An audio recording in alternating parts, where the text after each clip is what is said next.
రాక్షసులు చంపడం అని అనుకుంటున్నారు.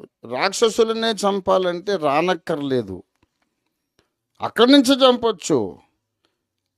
దేవుడు రావలసి వచ్చింది ఎందుకంటే రాక్షసత్వాన్ని చంపడానికి. రాక్షసత్వాన్ని చంపాలి, మనుషులను బ్రతికించాలి, మనిషిలో ఉన్నటువంటి పాపమును మాత్రమే చంపాలి. ఎలాగా? ఈ కఠిన పరీక్ష దగ్గర అవతార పురుషులందరూ ఫెయిల్ అయిపోయారు అంతే. యేసయ్య ఒక్కడే పాస్ అయ్యాడు, ఎందుకంటే సృష్టికర్త కాబట్టి. దేవుని స్తోత్రం కలుగునుగా. Only Jesus could solve this problem in a beautiful వే,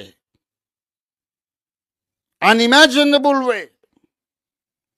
ఎవడికి తట్టని ఒక ఆలోచన నాకు తట్టింది.